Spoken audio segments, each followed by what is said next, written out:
Hola, bienvenidos a este espacio de Dinero en Semana TV. Soy Carlos Enrique Rodríguez, subdirector de Semana. La volatilidad en los mercados, el dólar disparado, señales contradictorias sobre el sector minero energético, las polémicas alrededor de la reforma tributaria, una inflación que no cede, el aumento de las tasas para atajarla y la posibilidad de una desaceleración profunda al año entrante tienen al país en medio de la incertidumbre. ¿Cuáles son los riesgos que tenemos y estamos viviendo? Hoy nos acompaña el doctor Sergio Guzmán, director de Colombia Risk, una consultora que hace análisis de riesgos en el país y en la región. Doctor Guzmán, muy buenas tardes, bienvenido y muchas gracias por acompañarnos. No, muchísimas gracias a usted, Carlos, y al equipo de Dinero y Semana TV. Es un gusto estar con ustedes. Bueno, arranquemos entonces, como digo yo siempre, por las fáciles. Vamos a cumplir 100 días del gobierno del presidente Gustavo Petro. ¿Cuál es en su concepto el mayor riesgo que tenemos hoy en día? El Twitter del presidente. ¿Por Mire, qué? de cierta forma, una de las quejas que ha tenido Gustavo Petro por mucho tiempo es que la gente no le pone atención, que él tiene unas ideas muy grandes, muy importantes, que el país como que no entiende o no quiere apreciar. Y el problema es, de hecho, lo contrario. La gente sí entiende, sí escucha y cuando hacen números, los números no le cuadran. Entonces, cuando hacen los números y confrontan al presidente con los números, el presidente dice, esto es diferente. Cuando confrontan al ministro de Hacienda, el ministro de Hacienda dice, no, un momentico, tienen razón, no vamos a dejar X, Y o Z, y al otro día el ciclo se repite cuando el presidente se le ocurre alguna otra idea. Entonces, si nosotros miramos el gobierno de Gustavo Petro, lo que ha querido hacer Gustavo Petro desde el principio, ha sido un gobierno de símbolos, ha sido proyectar cambios enormes que ayuden a la población más pobre del país, muestren que hay un gobierno distinto y mucho más diverso al frente de las cosas y que también van a generar unas posibilidades de movilidad social ascendente que anteriormente no eran posibles. El asunto es que están entrando en ese, digamos, quieren hacer esas cosas en una situación geopolítica y macroeconómica global muy inestable y que francamente no se presta para esa clase de cambios en este momento. ¿Qué está pasando con la confianza en el país? Es decir, uno ve, y el mejor ejemplo es el tema del dólar, y ahora si quiere profundizamos en el tema del dólar, pero uno ve que todos los países se están devaluando, las monedas se están devaluando, pero en el caso particular de Colombia y también de Chile es un poco más profundo. ¿Qué es lo que está pasando con la confianza? ¿Hasta dónde estamos llegando? Bueno, yo creo que esa pregunta de la confianza es una de las más importantes. La primera tiene que ver con la confianza institucional, la confianza de que las instituciones van a continuar, son sólidas y van a trascender en el tiempo las decisiones, la habilidad de enforzar los contratos, etcétera. En Chile, digamos, lo que estamos viendo es como hay una Asamblea Nacional Constituyente y esa Asamblea Nacional Constituyente está en el limbo después de que la gente votó en contra de la nueva constitución, pues entonces esa estabilidad contractual, esa estabilidad de las reglas está en juego, no es cierta en su enteridad. Entonces, eso podría explicar el lado de Chile. El lado de Colombia tiene mucho más que ver con el ajuste del nuevo gobierno, los mensajes contradictorios que vienen de las más altas esferas del gobierno, la ministra de Trabajo, la ministra de Minas, el ministro de Hacienda, el mismo presidente. Entonces los mercados quieren oír un mensaje consistente, coherente y que los números le den. Y entonces en ese sentido, cuando están viendo que hay otras opciones, en particular los que están invertidos en bonos, ven que tienen que encontrar una salida a eso. Ok. Si quiere, vayamos punto por punto un poco de las tensiones que hemos visto en estos últimos días. Y quiero arrancar por el sector minero energético. Yo siento que el gobierno ha sido muy duro con el petróleo y el carbón, además de que los están forzando pues, en el tema de la discusión de la tributaria, también el tema de la estigmatización y esos paralelos que ha hecho el presidente al compararlos con la cocaína, pues creo que han satanizado un poco los sectores. ¿Cuál es un poco la opinión que usted tiene de cómo ha manejado el tema el gobierno con un sector que hoy es la gallina de los huevos de oro, pero que parece que la estamos ahorcando. El gobierno de Gustavo Petro desde el primer minuto ha querido articularse con los tres grandes temas de la izquierda global y son los siguientes. El primero es subirle los impuestos a los ricos. El segundo es luchar y mitigar el cambio climático, luchar contra y mitigar los efectos del cambio climático. Y el tercero es dar una reversión o tratar de desescalar los preceptos de la globalización.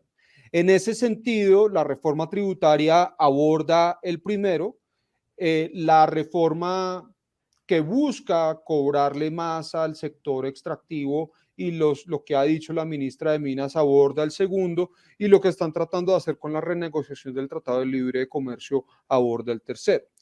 En el segundo, en el sector extractivo, usted tiene razón, es la gallina de los huevos de oro. Colombia no es un país petrolero, porque Colombia no es una gran potencia de exploración, ni producción, ni exportación de combustibles fósiles, pero sí es un país que depende de los ingresos del petróleo para mantener la estabilidad de su canasta de exportación, el cual comprende cerca del 50% el petróleo, y si le sumamos el petróleo y carbón, sobrepasa el 60%, casi que llega al 70%. Entonces, en ese sentido, cuando Petro busca poner eso en la balanza, cuando busca hacer un cambio robusto que pueda afectar el futuro de la producción y exploración del petróleo en Colombia, pues los inversionistas de largo plazo se ponen a hacer números y dicen, pues entonces la canasta comercial de Colombia va a ser aún más deficitaria de lo que ya está y los números no nos dan para justificar que Colombia vaya a pagar sus deudas, etcétera. Entonces, yo creo que una gran parte de la incertidumbre detrás del dólar corresponde justamente a eso, porque hay que entender que las empresas petroleras como Ecopetrol, como las canadienses que operan en Colombia, las valoran, es decir, el mercado les da el valor de hoy frente a lo que puedan producir en el futuro. Y si usted corta la posibilidad de que esas empresas exploren o exploten nuevos yacimientos petroleros, pues básicamente les está poniendo un reloj de arena y está empezando a contar para que éstas se acaben. Entonces, en ese sentido, viéndolo hacia futuro, pues los inversionistas están tratando de tomar decisiones racionales con su dinero y los números simplemente no les dan. Y uno ve una especie de tensión al interior del gobierno, un sector de Hacienda en donde, por ejemplo, el director de Crédito Público, el doctor Acosta, ha dicho que los números son los que van a establecer hasta dónde vamos a explorar y cuántos contratos nuevos vamos a necesitar o si no, y uno ve el sector de minas y energía y el sector de ambiente un poco más reacios a abrir esos nuevos contratos de exploración. Sí, definitivamente. Y el problema ahí es que el presidente como que quiere decir ambas cosas. El presidente no se quiere bajar de la idea de que hay que dar por terminado el futuro de Colombia como un país petrolero y el presidente tampoco quiere renunciar a la idea de que Colombia tiene un futuro en este sector. Entonces, quiere aprovechar los ingresos petroleros y grabarlos, pero también quiere terminar con el sector justamente porque, entre otras, tiene razón cuando dice que sí obedece a las recomendaciones del panel intergubernamental del cambio climático, que han dicho que si queremos, si la humanidad quiere permanecer por debajo del 1.5 grados centígrados más de los 90, pues entonces tenemos que dejar carbón y petróleo en el piso. Lo que pasa es que la situación de Rusia y Ucrania cambió toda esa ecuación. Pero digamos, ahí sí la tensión es mucho mayor porque esa transición no va a ser como pensaban ellos de un corto plazo, de 8 años, sino va a ser mucho más larga, teniendo en cuenta, como usted lo menciona, que se están reactivando incluso plantas de carbón en Europa, están buscando cómo hacerle frente a los impactos que ha tenido la guerra entre Ucrania y Rusia. Sí, por supuesto, pero si usted lo mira de cierta forma, Colombia podría aprovechar esa escasez de energía que hay en este momento en Europa, particularmente entrando al invierno, para aprovechar y explorar y exportar todo lo que podamos en este momento y utilizar los ingresos que entren justamente para financiar todos los proyectos de transición energética y los proyectos sociales que quiere el gobierno. Ahora, me parece importante aclarar que aunque el gobierno Petro ha dicho que no, los contratos que están firmados no se van a poner en tela de juicio, el asunto es un poco más allá ¿y qué pasa después? Que eso es justamente lo que quieren saber los inversionistas. Petro, en su primera entrevista como presidente, admitió que paradójicamente bajo su presidencia se exportaría más carbón de lo que jamás ocurriría. Y pues el gobierno también tiene que, si estas industrias son tan importantes para ellos, tiene que darles el énfasis que es. Y lo que vemos es un gobierno que constantemente se está pegando contra la pared y está utilizando esta industria como el gran culpable de los males que hay en el país. ¿Cómo está viendo la tributaria? Es decir, ¿qué está viendo en ese escenario de discusión? Y más allá de la aprobación o no, ¿cuál es el escenario en donde vamos a tener esos recursos? Pero sobre todo cuando veamos un 2023 en donde vamos a crecer muy poquito y donde la desaceleración puede ser muy profunda. Pues mire, por un lado, yo creo que ha sido muy positivo la moderación que los demás partidos le han dado a la tributaria. Recuerde que en campaña la tributaria es 50 billones de pesos. Después, cuando el gobierno la presenta, ya la presenta a la mitad. En parte, según Gustavo Bolívar, fue porque los excedentes y los excelentes resultados de Ecopetrol ya no sugerían que el gobierno iba a necesitar una tributaria de 50 billones de pesos, sino ya una de 25. Cuando después del primer debate ya se moderó cerca a 22, en parte por los ultimátums que han dado el Partido Liberal, el Partido Conservador, el Partido Cambio Radical a que la tributaria pase en su forma. Entonces, lo que al principio era y parecía que era una aplanadora de la coalición de gobierno, se ha visto como una decantación pues un poquito más gradual de las ideas de Petro. Entonces, por un lado, yo veo que eso es positivo. Sin embargo, yo también pienso que pues, la tributaria en su forma actual no va a lograr cerrar las brechas de déficit estructural que tiene Colombia y eso indudablemente va a invitar a que en 2 años nuevamente haya otra reforma tributaria, tal y como lo ha anunciado José Antonio Campo, tal y como lo ha anunciado Luis Carlos Reyes de la DIAN y tal y como también lo ha anunciado el mismo presidente Petro. ¿Usted cree que el mensaje hacia los mercados en términos de la tributaria es bueno? Es decir, los mercados, las calificadoras van a decir, mire, un país juicioso que está haciendo una reforma tributaria para traernos recursos que según el ministro Campo va a permitir reducir el déficit, pero también va a aumentar el gasto. ¿Usted cómo lo ve? Pues lo que pasa es que el gobierno manda mensajes súper contradictorios en ese sentido, porque por un lado dice, sí, vamos a recaudar 22 billones de pesos en la tributaria, y al otro día Gustavo Petro está diciendo, es que nos vamos a gastar 60 billones de pesos en una reforma agraria que no estaba en los planes de nadie. Entonces, esos son mensajes inconsistentes que está mandando el gobierno, porque tampoco está ofreciendo un nivel de austeridad en el gasto de otros rubros que logren compensar y de cierta forma logren alinearse con la regla fiscal a largo plazo para reducir y disminuir el déficit año a año, que es lo que obliga pues la regla fiscal.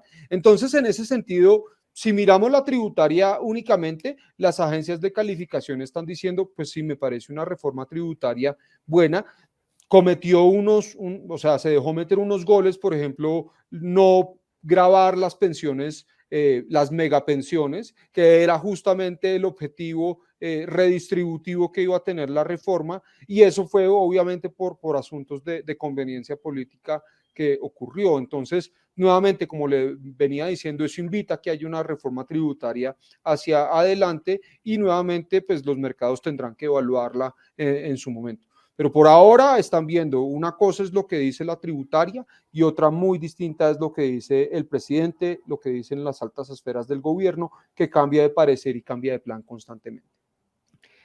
¿Por qué está tan disparado el dólar? ¿Qué es lo que lleva al dólar a estar por encima de los 5.000 pesos? Pues son factores internos y factores externos.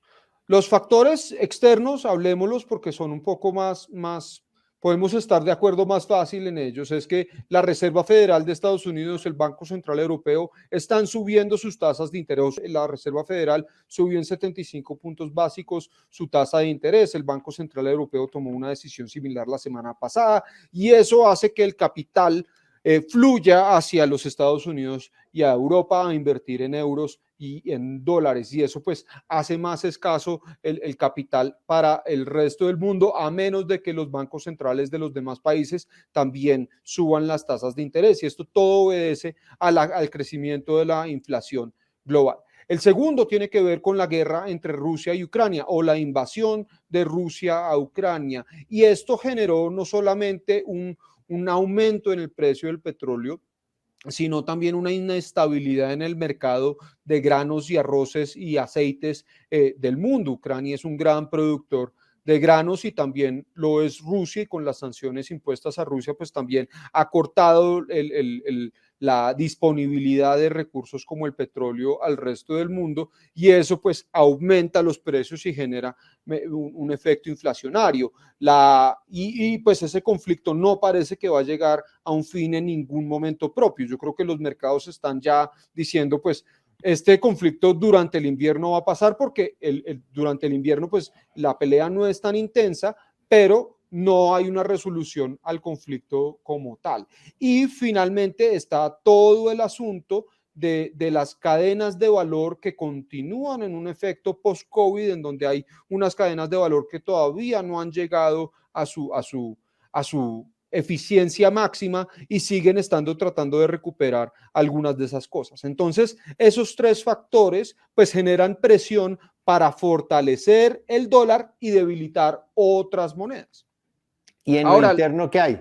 claro, y es que eso es lo que hace diferente Colombia de muchos otros países, y es que pues Colombia no solamente tiene una elección, no solamente tuvo una elección en el 2022, sino que también está tratando de hacer unos cambios en política macroeconómica bastante agresivos y robustos, como los describimos anteriormente con el petróleo, el gas, los mensajes que manda el gobierno de Petro. Entonces esos capitales, entre invertir en países que probablemente presten más estabilidad a invertir en Colombia, prefieren invertir eso en otros países. Y eso mismo, y también las ventas de capital de colombianos hacia el exterior, pues ha generado una presión devaluacionista sobre el peso. Ok, muy bien. ¿Usted cree que el Banco de la República debería intervenir el tema del dólar?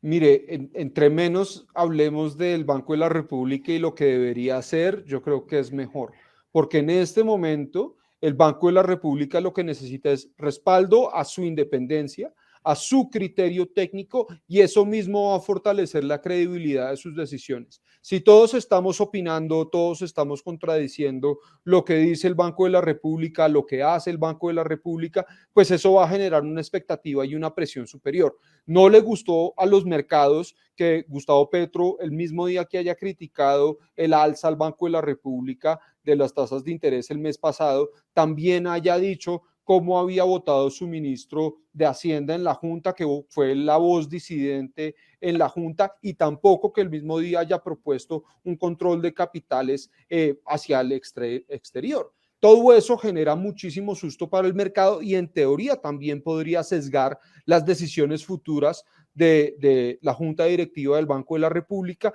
para evitar algún tipo de choque político con el gobierno. Y todo eso genera un ambiente bastante negativo que también, aunque no se pone en tela de juicio la independencia del emisor, sí genera un ruido innecesario. Estamos a algunas semanas de tener una de las últimas grandes decisiones de este año y es el tema del salario mínimo. A principios de diciembre pues se instalarán ya las mesas formales y a la primera semana, pasada la primera semana se presentarán las propuestas. ¿Cómo está viendo usted un poco esa discusión teniendo en cuenta que vamos a tener una inflación muy alta este año? Ahora ya vamos al tema de inflación, pero sobre todo donde hay una presión grande en las empresas, van a pagar gran parte de la tributaria, vienen de los efectos del COVID y ahora van a tener que enfrentar unos aumentos salariales como los que vimos el año pasado o más. Sí, pues mire, No es una decisión fácil. Yo creo que si miramos la lógica política del gobierno, el gobierno lo que quiere es hacer un aumento en el salario mínimo histórico, porque todo lo que quiere hacer el gobierno es histórico, y el gobierno de Duque el año pasado con su aumento del 10.7%, pues sí hizo historia y subiéndolo a 1 millón de pesos. Entonces yo creo que sí, el gobierno de Gustavo Petro va a querer superar quién sabe cuánto al gobierno de Duque en ese esfuerzo, pero también reconociendo que el encarecimiento del costo de vida es algo que va a afectar a muchísimos colombianos y ha afectado a pues, prácticamente todos los colombianos y particularmente a aquellos que ganan el salario mínimo, porque el aumento de los ingresos que tuvieron al principio del año ya se lo comió la inflación hace un par de meses. Entonces, lo que Petro va a buscar hacer es hacer un aumento del salario mínimo para que por lo menos pueda preservar la capacidad de compra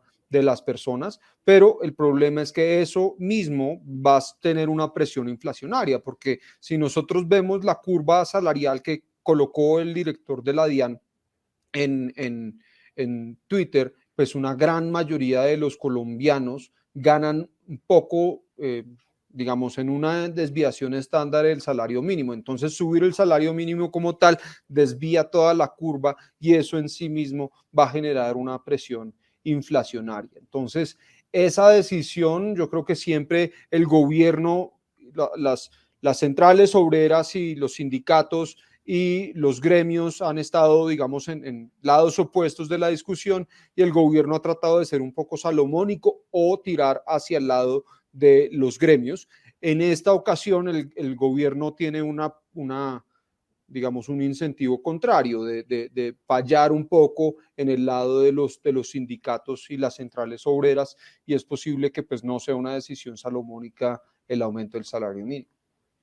Sigamos con el tema de inflación, doctor Guzmán, sobre todo porque parece que no quiere ceder y uno mira, tengo identificados como 3 factores en donde van a seguir ejerciendo presión sobre ella. Una, pues es el invierno, que va a seguir presionando los precios de los alimentos. La segunda es el dólar, del que ya hablamos, que obviamente va a encarecer los importados y las materias primas que vienen de fuera. Y lo tercero es el aumento en el precio de la gasolina, que ya se empezó a dar y que seguramente antes de que llegue el final del año vamos a tener un galón por encima de los 10.000 pesos que ya en algunas ciudades se ha visto. ¿Usted cree que la inflación va a ser como aquella película Dura de matar? Sí, definitivamente la inflación es algo con lo que todos los países a nivel mundial están lidiando, no solamente Colombia, este no es un fenómeno interno únicamente, pero el problema es que las medidas que están proponiendo desde el gobierno o los partidos afines al gobierno, lo que harían es tener un efecto contraproducente. Voy a poner 2 ejemplos. El primero, la ministra de Trabajo dijo que había que hablar sobre un control de precios, un congelamiento de precios de los alimentos para que no subieran sustancialmente y eso mismo generaría es un mercado paralelo o una escasez de precios, una escasez de productos, porque los comerciantes simplemente no podrían competir o no podrían producir a los precios que dictamina el gobierno, algo que hemos visto suceder en Argentina, algo que hemos visto suceder en Venezuela también, o se generaría un mercado negro, un mercado paralelo en donde los bienes sí puedan venderse al precio de mercado y eso nuevamente sería contraproducente. Algunos otros miembros del gobierno, como por ejemplo Alex Flores, han invitado a revisitar los acuerdos de libre comercio que tienen y colocar aranceles a los productos, particularmente los alimentos, que son importados desde nuestro país. Y eso, en últimas, no bajaría los precios, sino todo lo contrario, subiría los precios de los alimentos. ¿Sí? Entonces, el problema es que la solución que están planteando desde algunos lados del gobierno, pues no ayudaría y no facilitaría las cosas. Por el lado de la gasolina, y usted tiene toda la razón, el precio de la gasolina va a seguir subiendo.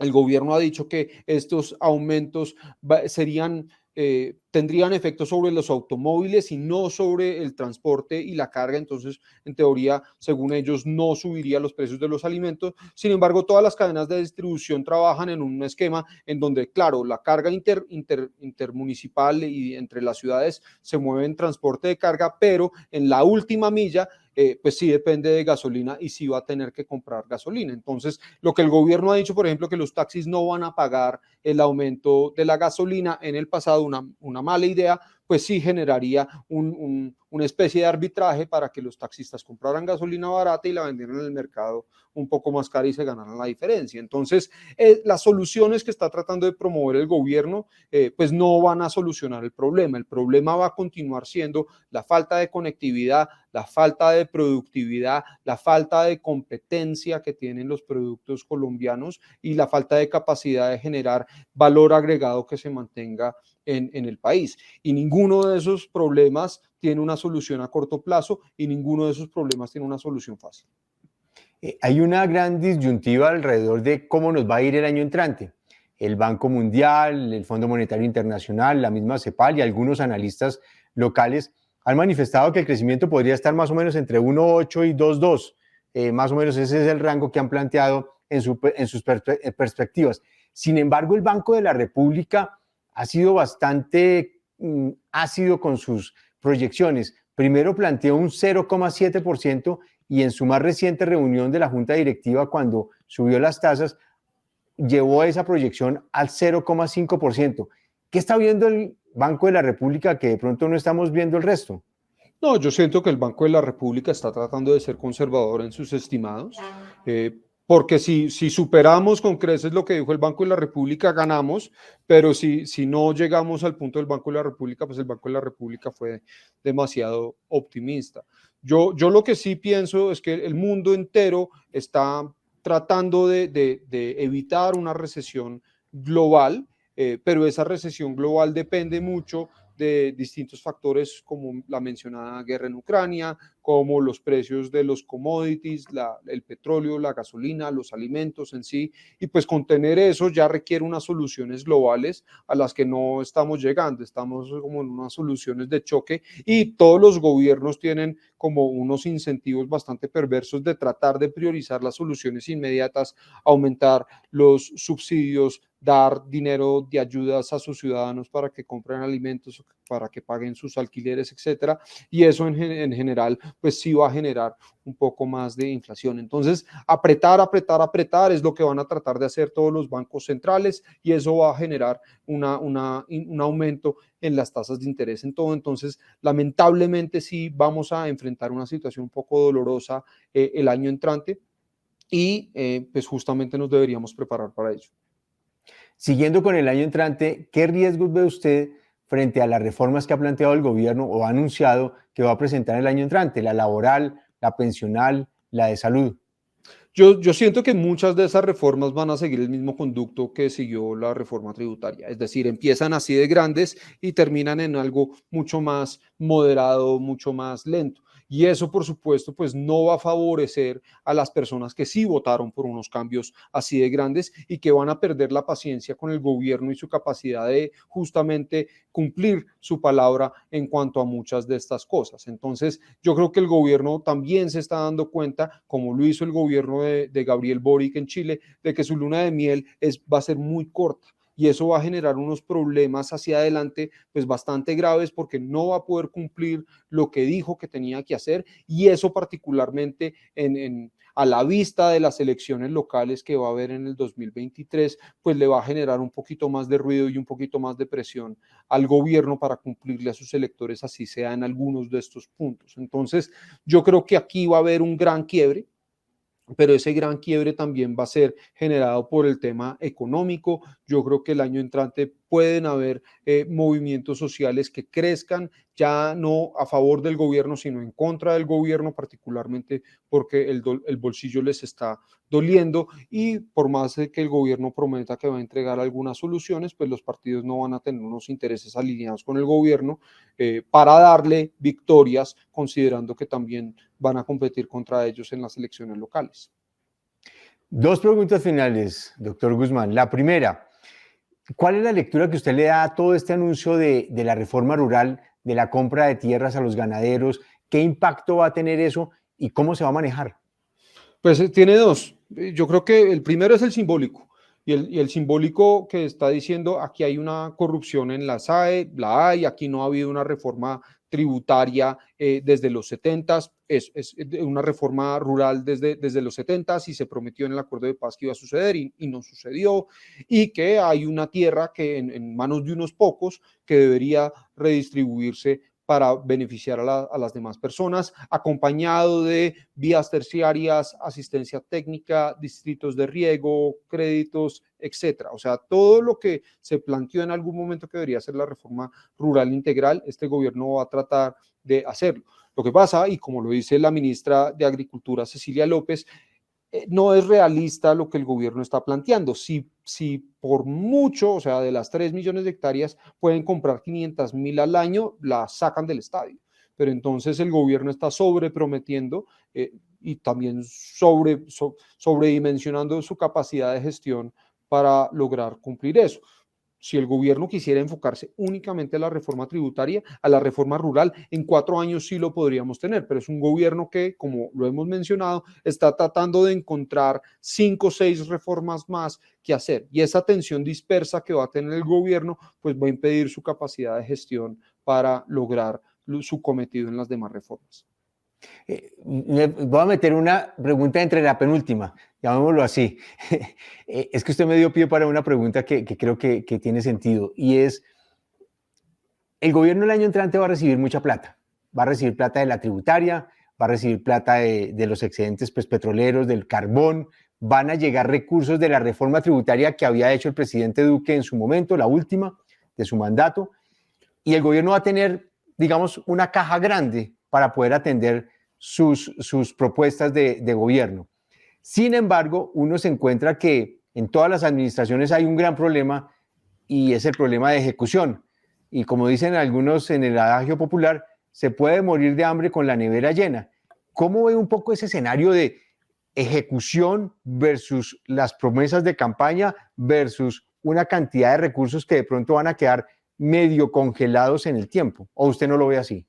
Pues Gustavo Petro nunca se ha destacado por su capacidad de ejecución. Eso lo vimos cuando fue alcalde de Bogotá, pues muy claramente, con temas como el metro, con temas como la peatonalización de la carrera séptima, pues todo el tema de las basuras, el tema de los parqueaderos en distintas partes de la ciudad. Como presidente también ha sobreprometido por el tren rápido de Bogotá-Villavicencio, el tren que conecte Barranquilla con Buenaventura, y etcétera. Entonces, va a ser muy difícil que Gustavo Petro ejecute a cabalidad los programas de gobierno, porque lo que estamos viendo es que pues hay una descoordinación al interior del gobierno, primero sobre el mensaje, pero segundo sobre la capacidad de hacer. Por ahora van 100 días, entonces nadie está juzgando al gobierno por su capacidad de ejecución por ahora, pero espere que el tiempo empiece a correr y eso va a ser muy diferente.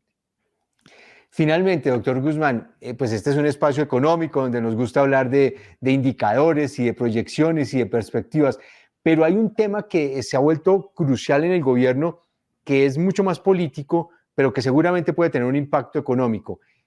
¿Cuál es el escenario que ustedes están observando y analizando y qué riesgos trae todo el tema este de la paz total? Bueno, pues para esa pregunta necesitamos otra media hora, yo creo. El gobierno ha sido desde el primer momento consciente de que pues, la pata chueca del acuerdo de paz con las FARC no solamente fueron las disidencias, sino que no habíamos logrado un acuerdo similar con el ELN. Entonces el gobierno va a tratar de negociar, y ojo, tratar de negociar con este grupo unas condiciones y con otros grupos armados al margen de la ley y grupos criminales. No solamente pues, la legalidad de esto está en duda, sino la disposición de la contraparte de llegar a un punto de acuerdo en donde pues, logren ser subyugados a la ley y al Estado, y que eso también pues tenga ciertos beneficios judiciales para ellos, etcétera, etcétera. El ELN nunca ha tenido la disposición de negociar, y cuando han negociado, no han negociado en un punto de vista de equidad con el gobierno. Siempre ha habido una presión militar que acompañe las negociaciones, etcétera, que en este caso está ausente, y también pues tienen un Estado en Venezuela que de cierta forma y según muchos apoya al ELN en algunas de sus causas o al menos les brinda resguardo y refugio. Entonces, no es del todo claro cuáles son los incentivos del ELN para sentarse a negociar exitosamente. Si Petro lograse concluir un acuerdo con el ELN, igual que como vimos con las FARC, la implementación va a ser una gran pregunta y una gran duda. Entonces, pues desafortunadamente yo creo que el gobierno está haciendo unas cuentas muy alegres sobre la negociación de la paz total con los distintos grupos, que pues todavía no es muy temprano para decir si se va a resolver o no, pero mi pronóstico no es bueno. ¿Y qué impacto puede tener eso en la economía? Pues que justamente, o sea, la economía de Colombia continuó creciendo incluso cuando estábamos en guerra con las FARC. Entonces yo creo que en este momento la economía no lo va a mirar. Lo que sí va a empezar a mirar la economía es si el ELN de cierta forma vuelve a sus acciones terroristas contra la infraestructura crítica, carreteras, conexiones eléctricas, tubería, pues o sea, todo lo que tiene que ver con oleoductos, etcétera. Ahí sí yo creo que podría haber un golpe para la economía en materia de predictibilidad. Perfecto. Muchísimas gracias, doctor Guzmán. Como siempre, es un placer conversar con usted. No, a ustedes un gusto, a todos los oyentes y los televidentes, pues un saludo muy especial. Muchísimas gracias. A ustedes mil gracias por acompañarnos. Los invitamos a que nos sigan en nuestras plataformas y en semana.com. Nos encontramos la próxima semana. Mil gracias.